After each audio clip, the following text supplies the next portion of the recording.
Goeiemôre gemeente en welkom by vanoggend se virtuele erediens. Kom ons word net so rustig in die teenwoordigheid van ons Here. Haal 'n oomblik diep asem in en uit.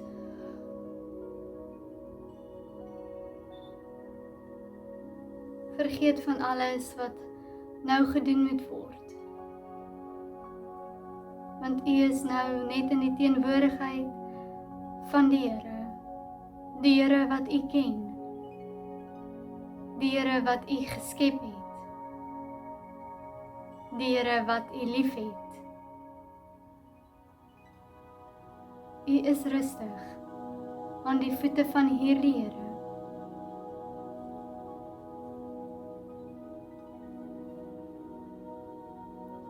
Here, U sien dwars deur my. U ken my. Of ek sit en of ek opstaan, U weet dit. U ken my gedagtes nog voordat hulle by my opkom. Die Here sien ons raak. Die Here hoor ons gebede wanneer ons tot God bid. Die Here ken ons. Maar ons gaan deur soveel laagtes en hoogtes dat ons soms nie eens onsself herken nie. Ons word geabsorbeer. Ja, soos 'n spons water absorbeer, word ons geabsorbeer deur die dinge van die lewe. Die goeie dinge, die slegte dinge. Dit vorm ons, dit hou ons besig. So as U nou kyk na hierdie prent, watter boom is U?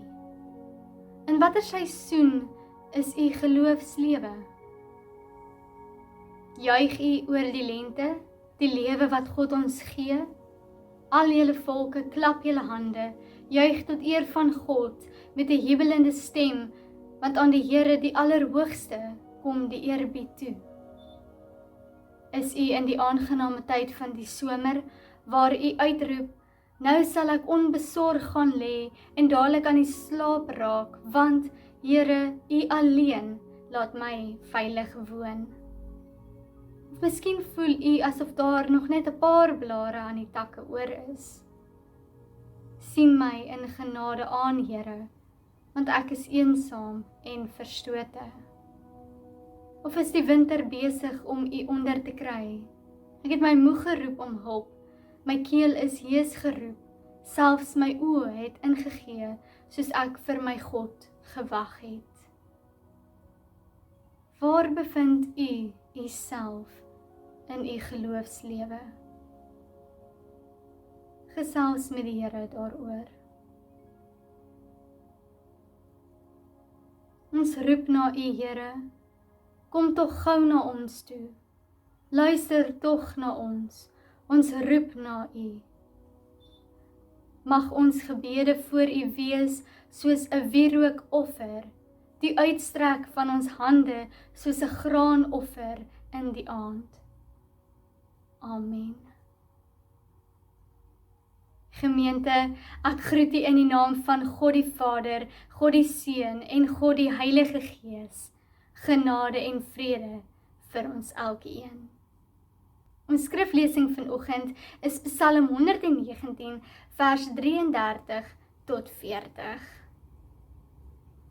Here, leer my hoe om U voorskrifte uit te voer, sodat ek my tot die einde toe daaraan kan hou. Gee my insig dat ek U wet kan gehoorsaam en dit met my hele hart kan onderhou. Laat my wandel volgens U gebooie, want daarin vind ek vreugde. U verordeninge, laat die my na aan die hart lê, nie die begeerte om myself te verryk nie. Weerhou my van 'n nuttelose lewe, laat my leef op die weg wat U aanwys.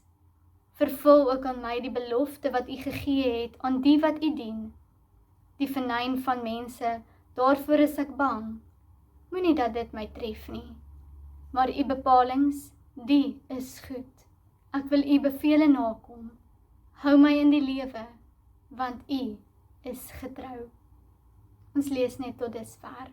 So spreek die woord van die Here, geseënd is elkeen wat dit hoor en daarna luister. In die sielkunde vind ons 'n vorm van depressie genaamd seisonale depressie. Hierdie depressie is 'n simptoom van 'n seisonale affektiewe verstoring, wat beteken dat mense depressiewe simptome beleef wanneer dit winter is. Hulle beleef dit omdat dit kouer is en omdat daar minder sonlig is as in die somermaande. Hierdie seisonale verstoring gebeur dus vir hierdie mense elke jaar tydens die wintermaande. Elke jaar op dieselfde tyd ervaar hierdie mense 'n periode van depressie. Nou, miskien is daar die van ons wat nie ons gemoed van die laaste paar maande as depressief sou verwoord nie, maar ek dink steeds dat ons in die laaste paar maande iets van hierdie verstoring beleef het. Alhoewel ons winter dalk nou nie so buitensporig vreemd was nie, het ons dalk in die afgelope ruk eensaam, koud en donker gevoel.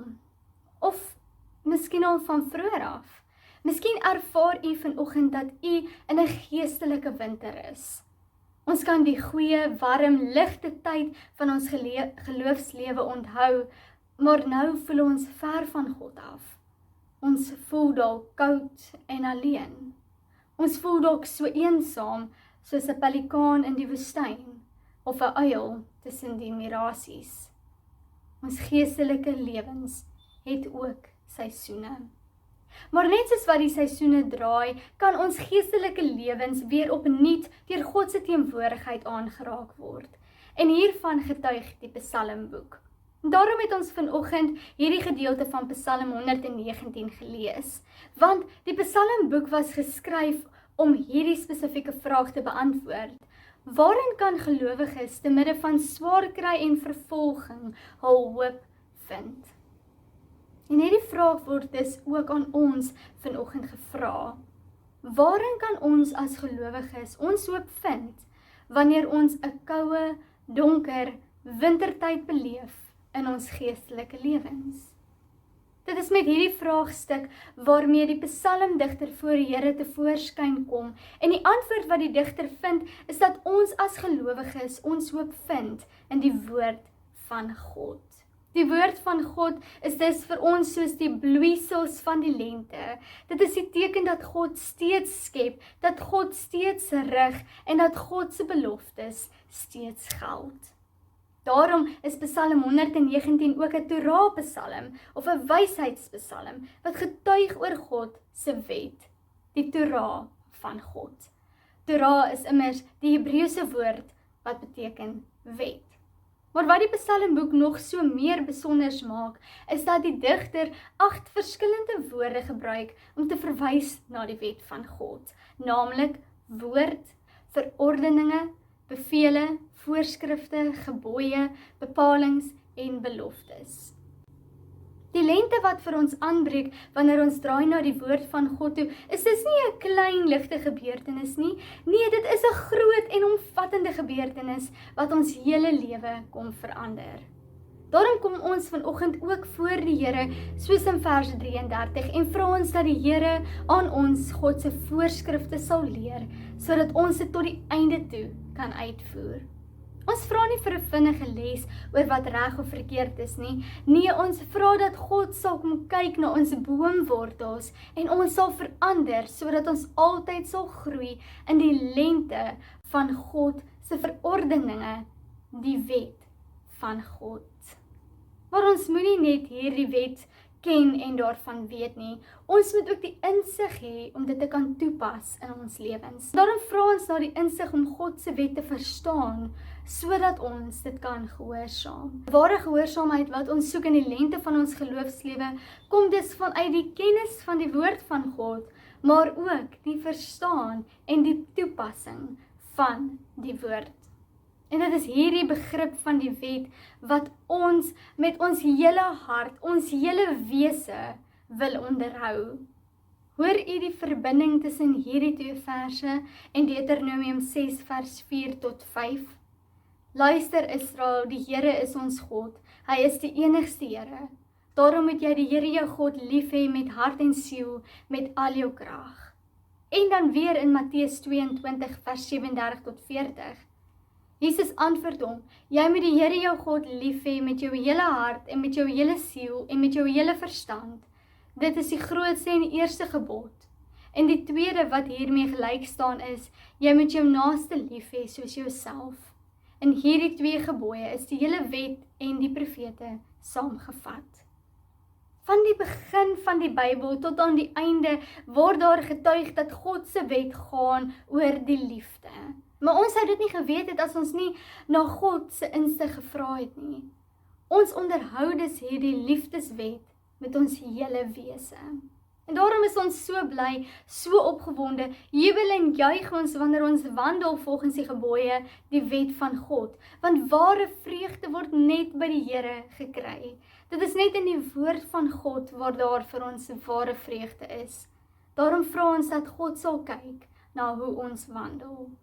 Vers 36 in die Engelse vertaling van die oorspronklike Hebreëus verwoord dit so mooi. Dit sê, incline my heart to your testimonies and not to covetousness. Here, draai ons harte na u wet toe en nie na ons eie begeertes nie. Vers 36 en vers 37 praat oor hoe die psalmdigter nie net wil loop in die lente van God se teenwoordigheid nie, maar ook hoe die psalmdigter weggedraai moet word van nuttelose goed. Vir die psalmdigter is dit nie net goed genoeg om net nuttelose goed af te sweer nie. Nee, die digter vra vir God om die psalmdigter heeltemal weg te draai. Weereens amper soos 'n plantjie wat mens sou draai na die sonlig toe. Ons harte, vers 36, en ons oë, vers 37, word weggedraai van die goed wat God se lig blok. Ons hele lewe word gedraai in die rigting van God se lewe, sodat ons kan groei in die teenwoordigheid van God. En in hierdie lente, in hierdie lewe, kom alle eer en lof aan God toe. Daarom kan ons as diensknegte voor die Here buig en ontvang ons ook die belofte wat God aan Gods kinders gee. Die belofte dat God by ons is en ons nooit sal verlaat nie. Wanneer ons dan bang word, wanneer ons dan eensaam voel, wanneer ons die wintermaande van ons geloofslewe beleef, weet ons steeds dat God se bepalings goed is. En dit is hierdie God wat kom en ons kom transformeer. God kom transformeer ons geloofslewens en maak dit nuut. God laat die lente vir ons aanbreek. Daarom is die Hebreëse woorde van vers 40 so pragtig. Ek verlang van harte na u bevele, laat my lewe deur u geregtigheid. Die oorspronklike woorde sê die boodskap soveel mooier, want hierdie laaste versoek van die psalmis is nie maar net die slotgedagte van die gebed nie. Nee, dit is weer eens die getuienis van hoe God ons wese kom verander en hoe ons daardeur lewe. Ons leef nie maar net as mense vasgevang op hierdie aarde nie. Nee, ons leef as gelowiges met 'n nuwe lewe. Mag ons dus nuut lewe deur die geregtigheid van God. Ons lewe nie net 'n nuwe lewe nie, maar ons lewe deur die geregtigheid van God. En wat is die geregtigheid van God? Die geregtigheid van God word verwoord deur God se barmhartigheid. Daarom sluit hierdie gebed af met die versoek dat God ons sal lei en inspireer om ook lewe te spreek vanuit ons aksies van barmhartigheid. Ons dien dus nie 'n lewelose God, 'n donker, koue God, waarvan ons net lees op papier nie. Nee, ons dien 'n lewendige, 'n ewig lewende God. En net so kan ons ook nie na mekaar omsien op lewelose maniere nie. Kom ons laat toe dat die lente van God vir ons aanbreek, sodat ons saam met God kan bou aan die koninkryk van die Here. Kom ons vind ons lente in die woord van God, maar kom ons hou dit nie net op papier nie. Kom ons hou dit nie net virtueel nie. Kom ons leef die woord van God in hierdie lentedae. Mag ons dus die enigste ware God, ons Here dien. Mag ons God leer ken deur God se woord en God aanbid. Mag ons God se heilige naam aanroep en dit nie misbruik nie. Mag ons barmhartig wees soos God barmhartig is.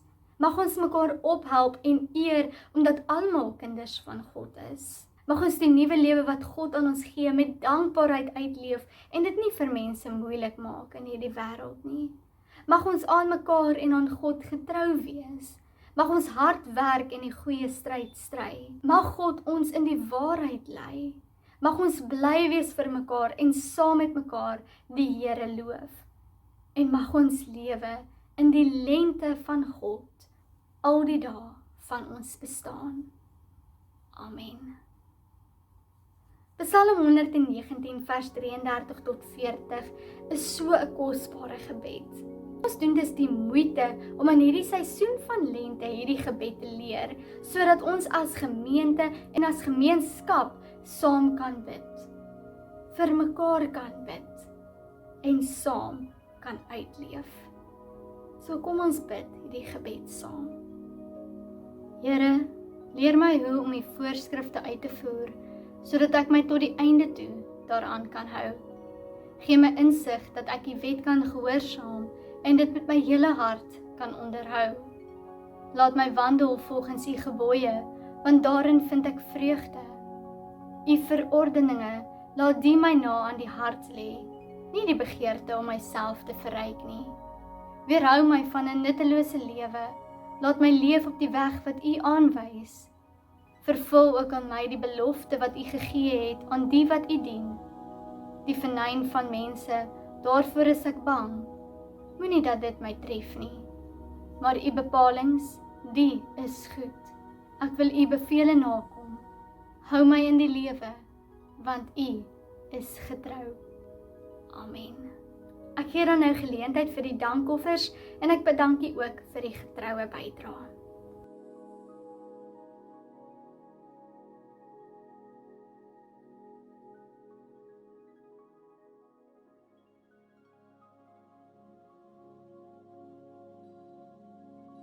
Gemeente, ontvang dan nou die seën van ons God en Here. Mag die Here vir u 'n lig op die pad wees. Mag u streef na die wil van die Here. Mag u met insig en wysheid die woord van God gehoorsaam en uitleef. En mag daar vir u genade en vrede wees by die Here ons God, in wie ons vreugde vind. Amen.